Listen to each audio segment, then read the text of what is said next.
नमस्कार दोस्तों, स्वागत है आप सभी का आपके अपने YouTube परिवार RS स्टडी ट्रिक परिवार में।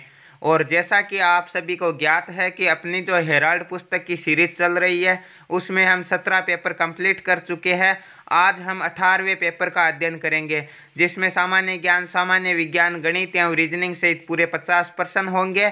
और यदि आपकी प्रतियोगी परीक्षाओं में तैयारी अच्छी है तो इन 50 में से कम 40 का जवाब आपको पहले से ही करना होगा। और अंत में कमेंट बॉक्स में कमेंट करके ज़रूर बताना होगा कि 50 में से आप कितने सही कर पाए। साथ ही इन सभी वीडियो की PDF फाइल तथा अनेक प्रकार के नोट्स यदि आप प्राप्त करना चाहते हो तो आज ही हमारे टेलीग्राम चैनल को ज्वाइन कर लीजिए, जिसका लिंक नीचे डिस्क्रिप्शन में दिया गया है। और हमारे चैनल को सब्सक्राइब कर नोटिफिकेशन बेल को ऑन कर लीजिए, ताकि आने वाले वीडियो की पल पल की अपडेट आप तक पहुंचती रहे। तो चलते हैं आज के क्वेश्चनों की शुरुआत की ओर। तो आज का जीके का पहला क्वेश्चन आपकी स्क्रीन पर दिया गया है कि प्रथम जैन सभा कहाँ हुई थी। तो प्रथम जैन सभा नालंदा, तक्षशिला, वल्लभी या पाटलिपुत्र। तो इनमें से कहाँ पर हुई थी।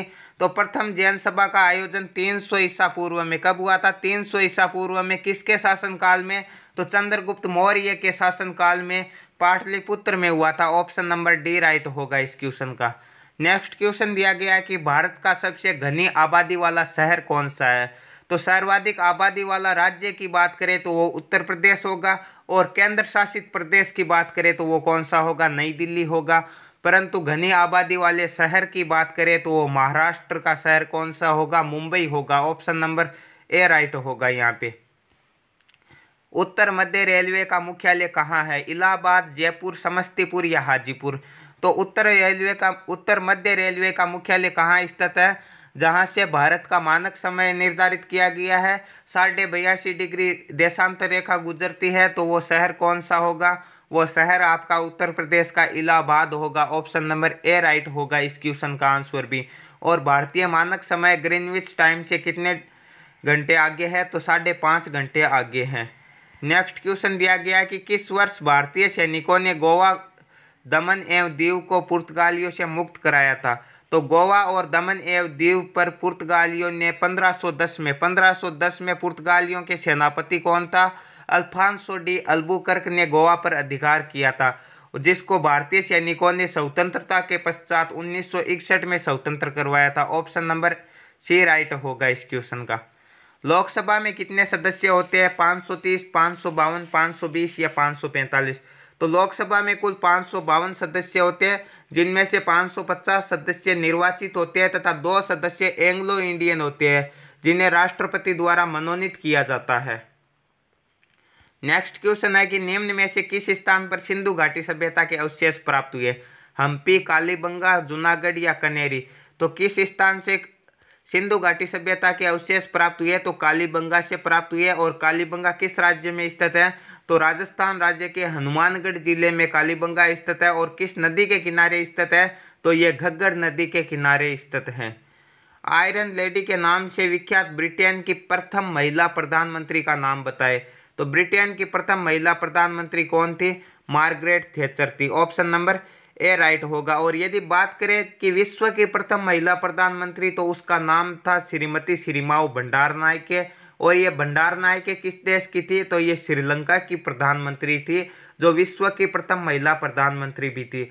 और यदि बात करें भारत की प्रथम महिला प्रधानमंत्री की, तो वो श्रीमती इंदिरा गांधी थी। महाबलेश्वर हिल स्टेशन किस राज्य में है। गुजरात, महाराष्ट्र, कर्नाटक या असम। तो महाबलेश्वर हिल स्टेशन किस राज्य में स्थित है। तो आपके महाराष्ट्र में स्थित है। ऑप्शन नंबर बी राइट होगा। निम्न में से महाराष्ट्र का कौन सा जिला कोयला उत्पादन के लिए विख्यात है।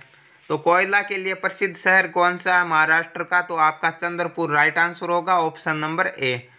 नेक्स्ट क्वेश्चन है राष्ट्रीय रासायनिक प्रयोगशाला कहाँ स्थित है। दिल्ली, पुणे, पणजी या हैदराबाद। तो कहाँ स्थित है राष्ट्रीय रासायनिक प्रयोगशाला। तो आपके महाराष्ट्र के पुणे में स्थित है। ऑप्शन नंबर बी राइट होगा। नेक्स्ट क्वेश्चन दिया गया कि भारतीय राष्ट्रीय कांग्रेस की स्थापना कब हुई थी। 1865, 1905, 1875 या 1885। तो भारतीय राष्ट्रीय कांग्रेस की स्थापना किसके द्वारा की गई? तो A.O. ह्यूम द्वारा की गई थी। और किसकी अध्यक्षता में की गई? तो वोमेश चंद्र बनर्जी की अध्यक्षता में की गई। कब की गई? तो 1885 में की गई। और इस प्रकार भारतीय राष्ट्रीय कांग्रेस के प्रथम अध्यक्ष कौन रहे थे? वोमेश चंद्र बनर्जी रहे थे। और प्रथम मुस्लिम अध्यक्ष की बात करें तो वो बदरुद्दीन तैयब जी थे। और प्रथम अंग्रेज अध्यक्ष की बात करें तो वो जॉर्ज ह्यूले थे। और प्रथम सचिव कौन थे? A.O. ह्यूम थे। राष्ट्रीय दूरवर्ती संवेदी एजेंसी कहाँ स्थित है? चेन्नई, बेंगलुरु, कोलकाता या हैदराबाद? तो कहाँ स्थित है? हैदराबाद में स्थित है। ऑप्शन नंबर डी राइट होगा। निम्न में से महात्मा गांधी का जन्म स्थान कौन सा है? पोरबंदर, वेरावल, गांधीधाम या साबरमती? तो गांधी जी का जन्म 2 अक्टूबर 1869 को कहाँ हुआ था? पोरबंदर, गुजरात में हुआ था। ऑप्शन नंबर ए राइट होगा यहाँ पे। राजा शिवाजी के प्रशासन में राजकीय पत्राचार का उत्तरदायित्व किनके पास था? तो पिछले वीडियो में भी हमने बात की थी कि शिवाजी के मंत्रिमंडल को क्या कहा जाता था?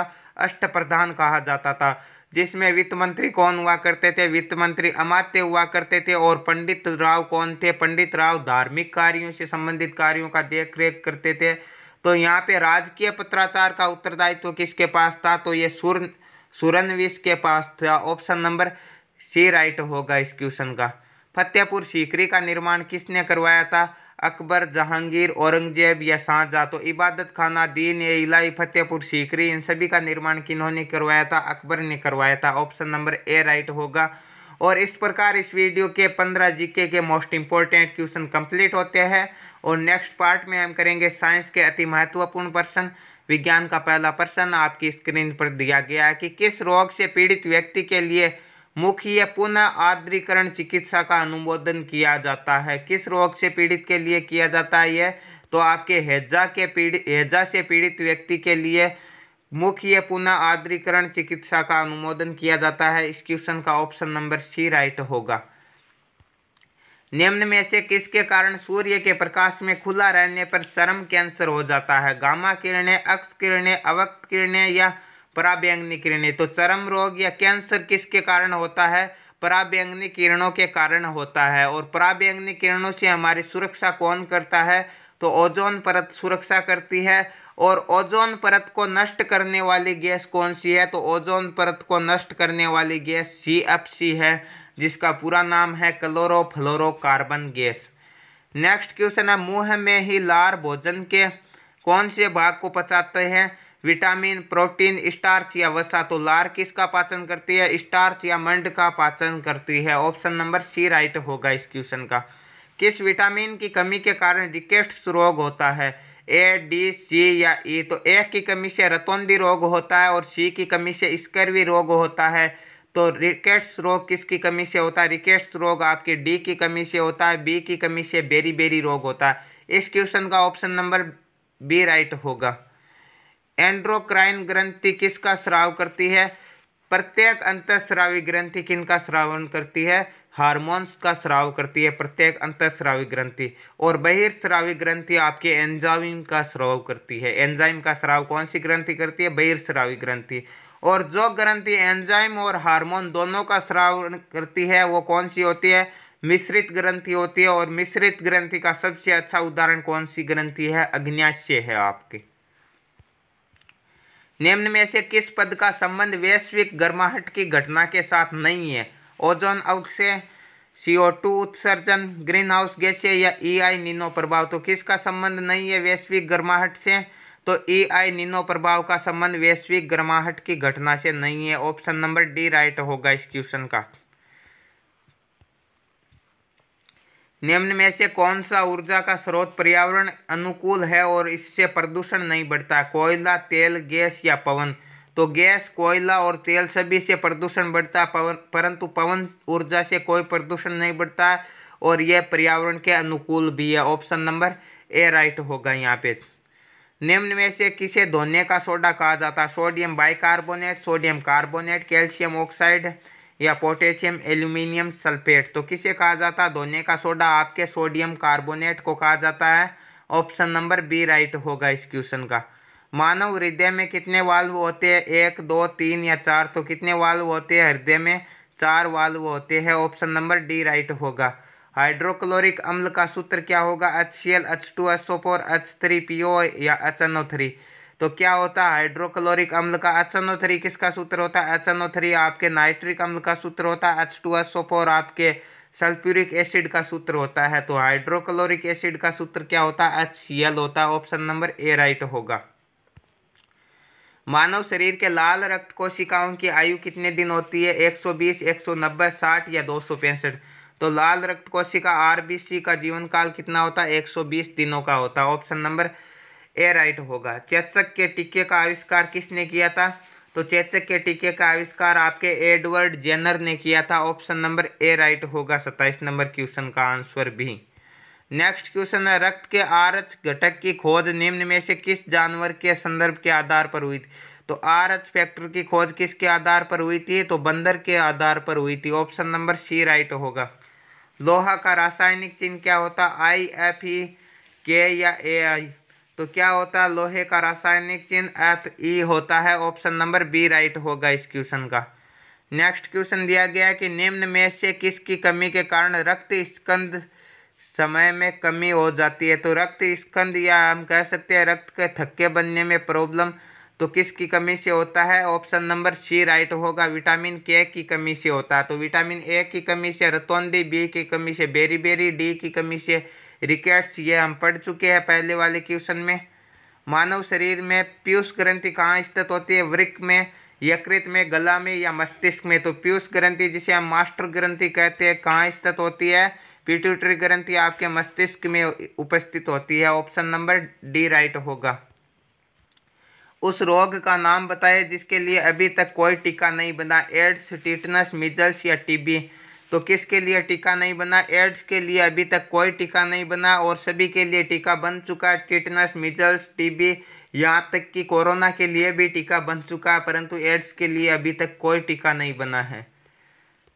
नेक्स्ट क्वेश्चन दिया गया है कि आयोडीन की कमी से कौन सा रोग होता है? स्कर्वी, एनीमिया, रिकेट्स या घेंगा? तो कौन सा रोग होता है आयोडीन की कमी से? घेंगा रोग होता है। रिकेट्स किसकी कमी से होता है? विटामिन डी की कमी से होता है। स्कर्वी विटामिन सी की कमी से होता है। और एनीमिया रोग किसकी कमी से होता है? एनीमिया रोग विटामिन B12 की कमी से होता है, या हम कह सकते हैं कि लोहे या आयरन की कमी से एनीमिया रोग हो जाता है।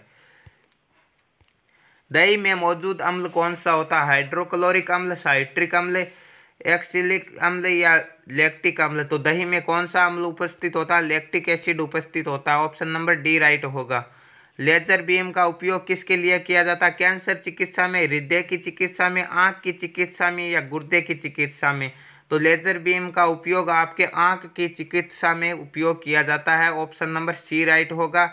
और इस प्रकार आपके साइंस के मोस्ट इंपॉर्टेंट क्वेश्चन कंप्लीट होते हैं।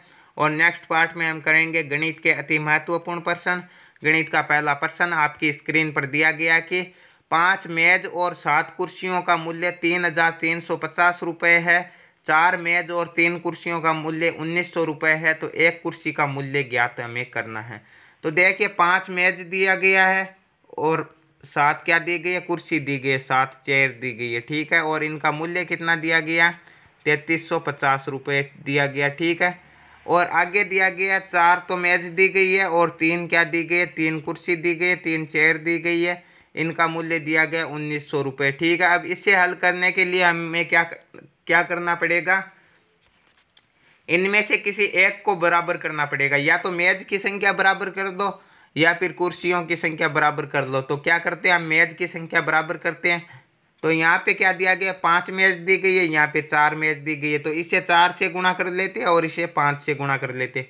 इस पूरे समीकरण को ऊपर वाले को 4 से गुणा करेंगे, सॉरी हाँ 4 से गुणा करेंगे तो कितना हो जाएगा? ये हो जाएगा 5 चौके 20 मेज हो जाएगी। और ये कितनी हो जाएगी? 7 चौके 28 चेयर हो जाएगी। बराबर कितना हो जाएगा? इसे भी 4 से गुणा करेंगे तो कितना हो जाएगा? 3,350 को 4 से गुणा कर लेते हैं। कितना आएगा? 0, 5 चौके 20 और 4 3 12 और 2 कितने होते हैं? 14, 12 और 1 हो जाएगा 13। तो 13,400 हो जाएगा। ठीक है, और नीचे वाले समीकरण को हमें किससे गुणा करना है? 5 से। तो 4 को 5 से गुणा करेंगे तो कितना हो जाएगा? 20 मेज हो जाएगी, बराबर आ रही है। 4 को 3 से गुणा करेंगे तो कितने हो जाएगी? 12 चेयर हो जाएगी। और 1,900 को 4 से गुणा करेंगे तो कितना हो जाएगा?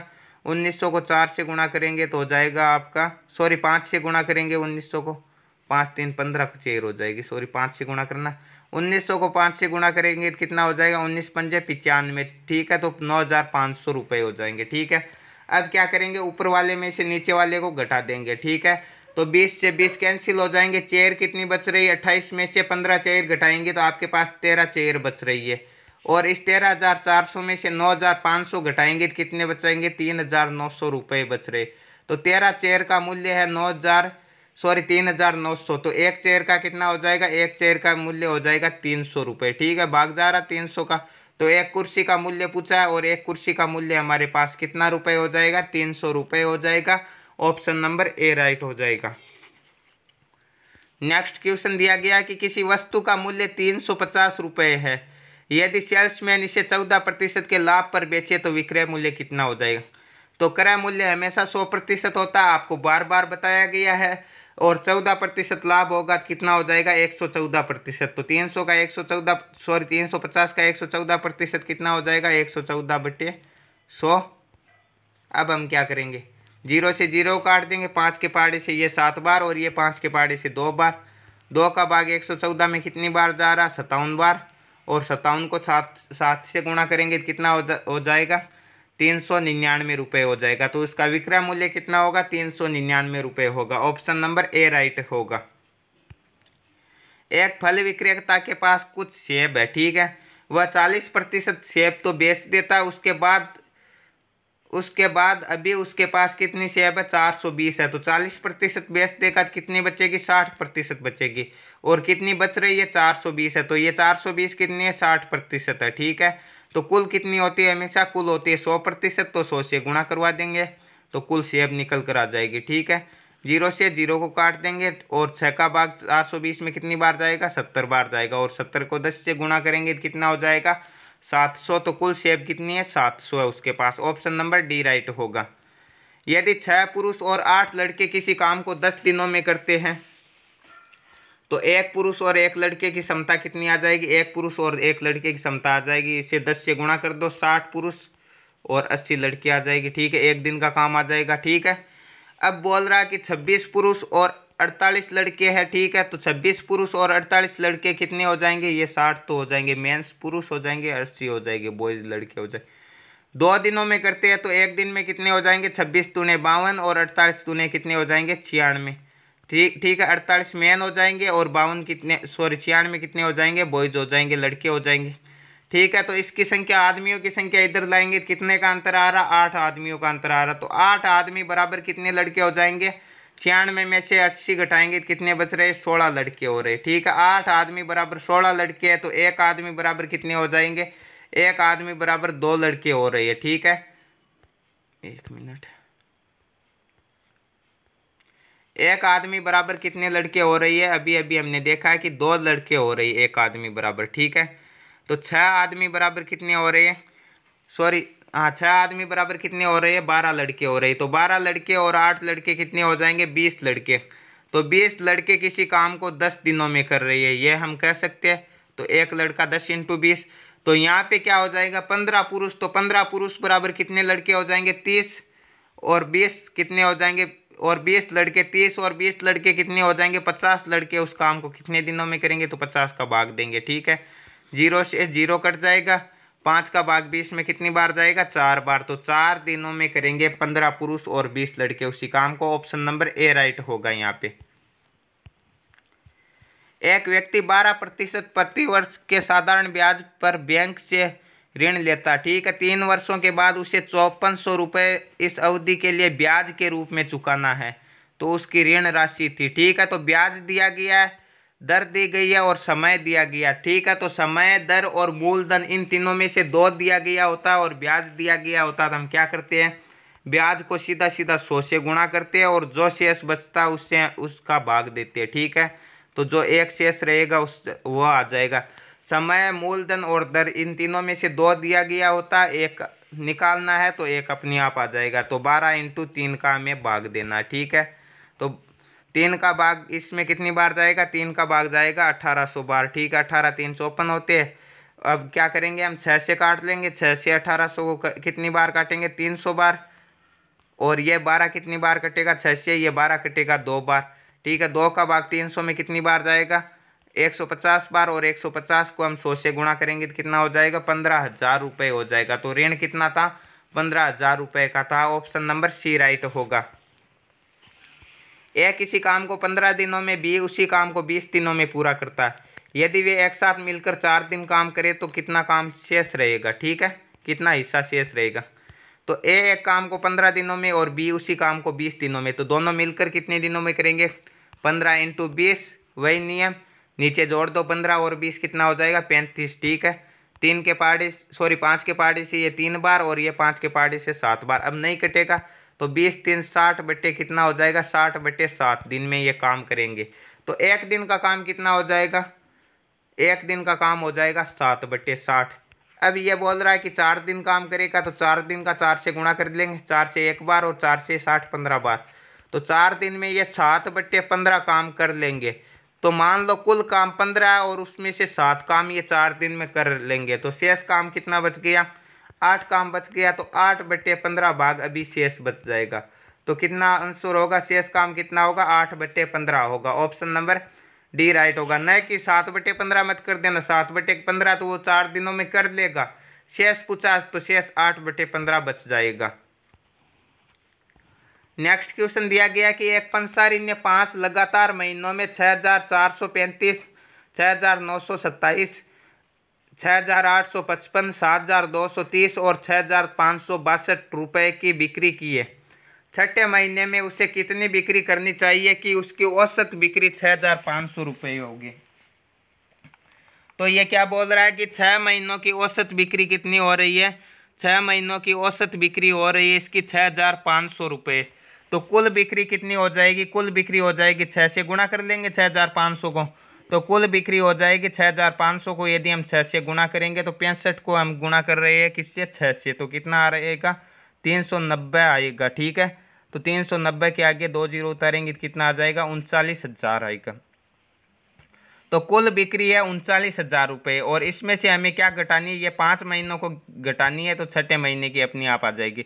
तो 6435, 6,927, 6,855, 7,230 और 6,562 को हम जोड़ेंगे तो कुल कितना आएगा? कुल आएगा आपका 34,009। तो कुल बिक्री आ रही है आपकी 39,000, और 39,000 में से हम यदि घटाएंगे किसको? 34,009 को, तो कितना शेष बचेगा? हमारे पास शेष बचेगा 4,991 रुपये। ठीक है, तो छठे महीने की बिक्री कितनी होगी? 4,991 रुपये होगी। ऑप्शन नंबर ए राइट होगा। नेक्स्ट क्वेश्चन है, एक क्रिकेट के खेल के पहले 10 ओवर में रन रेट केवल 3.2 का था। शेष 40 ओवरों की रन रेट कितनी रहनी चाहिए कि 282 का लक्ष्य दिया जा सके? तो 10 ओवरों के कुल रन कितने हो जाएंगे? रेट 3.2 की है, तो 10 ओवरों के कुल रन हो जाएंगे 3.2 को 10 से गुणा करेंगे तो 32 रन कुल हो जाएंगे। और ये बोल रहा है कि कुल 282 का लक्ष्य देना है, तो शेष 40 ओवरों में हमें कितने रन बनाने हैं? इसमें से 32 घटाएंगे तो कितने बचेंगे हमारे पास? 250। तो 40 ओवरों में 250 रन बनाने हैं, तो रेट कितनी हो जाएगी? 40 का भाग देंगे 250 में, 0 से 0, 25 में 4 का भाग देंगे तो कितने आ जाएंगे? 6 चौके 24.25, 6.25 रन उसकी रन रेट होगी। ऑप्शन नंबर ए राइट होगा यहाँ पे। एक बल्लेबाज ने 110 रन बनाए जिसमें से 3 बाउंड्री और 8 छक्के शामिल है। विकेटों के बीच दौड़ लगाते हुए उसने कुल रनों का कितना प्रतिशत बनाए? ठीक है, 3 बाउंड्री का मतलब 3 चौके और 8 छक्के, कितने हो जाएंगे? 3 चौके के रन हो जाएंगे 3 चौके 12, और 8 छक्के के कितने हो जाएंगे? 8 छक्के 48, तो 12 और 48 कितने हो गए? 60 रन तो इसने ऐसे बना लिए। ठीक है, तो शेष कितने बच गए? 110 में से 60 घटाएंगे तो 50 रन बच गए। ठीक है, और ये 50 कितने प्रतिशत है यही पूछ रहा है, तो 50 बटे कुल संख्या 110 गुणा क्या करेंगे? 100। ठीक है, 0 से 0, 5 को 100 से गुणा करेंगे कितना हो जाएगा? 500, और 500 में हमें भाग देना किसका? 11 का। कितनी बार जाएंगे? 11 चौके 44, 4 बार जाएंगे, 6 शेष पल बचेंगे, 11 पंजे 55, 5 बार जाएगा, और शेष पल कितने बच जाएंगे? 5, तो 45 सही 5/11 प्रतिशत इसका राइट आंसर होगा। ऑप्शन नंबर बी राइट होगा। यदि x के 16% का मान 48 के 12% के बराबर है तो अक्स का मान क्या होगा? तो 48 का कोई 12% होगा। 48 का 12% कितना होगा? 48 गुणा 12/100। और ये कितना होगा? ये किसी संख्या अक्स का क्या होगा? 16% होगा। ठीक है, तो ये क्या होगा? ये 16% होगा, तो 100/16। ठीक है, उल्टा हो जाएगा उसका। 100 से 100 क्या हो जाएंगे? कैंसिल। अब हमारे पास क्या बचा है? हमारे पास बचा है इस 16 का भाग देंगे किस में? 48 में। कितनी बार जाएगा? 3 बार। और 12 को 3 से गुणा करेंगे तो कितना होगा? 36। तो अक्स का मान कितना आ जाएगा? 36 आएगा। तो हम कह सकते हैं कि 36 का 16% 48 के 12% के बराबर है। ऑप्शन नंबर बी राइट होगा यहाँ पे। एक धनराशि 3 वर्षों में साधारण ब्याज पर 815 रुपये एवं 4 वर्षों में 854 रुपये होती है। ठीक है, तो वह धनराशि क्या है? ठीक है, तो 3 वर्षों में 815 और 4 वर्षों में 854। तो एक वर्ष का ब्याज कितना बच रहा? एक वर्ष का ब्याज बच रहा 854 में से 315 घटाएंगे तो 39 रुपये बच रहा है। ठीक है, एक वर्ष का ब्याज यदि हमारे पास 39 रुपये है तो 3 वर्ष का ब्याज कितना हो जाएगा? 3 वर्ष का ब्याज हो जाएगा 39 को 3 से गुणा कर लेते 117 रुपये। तो हमारे पास 117 रुपये ब्याज है और मिश्र धन 815 3 वर्ष का। तो मिश्र धन में से जब हम ब्याज को घटा लेंगे तो हमारे पास क्या बच जाएगा? हमारे पास बच जाएगा मूलधन। और मूलधन मतलब वह धनराशि कितनी बच जाएगी? 815 में से 117 घटाएंगे तो आपके पास 698 रुपये वह धनराशि होगी। ऑप्शन नंबर सी राइट होगा इस क्वेश्चन का। नेक्स्ट क्वेश्चन, एक दुकानदार अपने क्रय मूल्य पर 22.50% के लाभ की अपेक्षा रखता है। ठीक है, यदि किसी एक सप्ताह में उसे ने 392 रुपये की बिक्री की है। क्रय मूल्य हमेशा क्या होता है?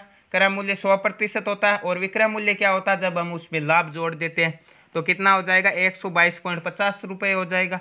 ठीक है, और कितना दिया गया विक्रय मूल्य? बिक्री कितने की? 392 की है। तो ये 392 कितने हैं? ये 392 आपके है 122 हम 5 कर सकते हैं। गुणा क्या कर देंगे? हम 100 से गुणा कर देंगे। ठीक है, यह दशमलव हटाकर हम क्या कर देंगे? इसके आगे एक जीरो उतार देंगे। ठीक है, अब हमें क्या करना है? इसे काटना। 25 के पहाड़े से ये कटेंगे 25 चौके 100 40 बार कटेगा। ठीक है, और ये 25 के पहाड़े से कितनी बार कटेंगे? 25 चौके 100 22 शेषफल बचेंगे 5 उतारे तो 25 नमे 225 49 बार। और 49 का भाग इसमें कितनी बार जाएगा? 50 अट्ठे 400 होते हैं तो 49 अट्ठे सीधी सी बात है कितने हो जाएंगे? 392 हो जाएंगे। 8 बार जाएगा। ठीक है, और 8 को 40 से गुणा करेंगे तो 8 चौके 32। तो क्रय मूल्य कितना हो जाएगा? उसने खरीदे कितने में से? 320 रुपये में।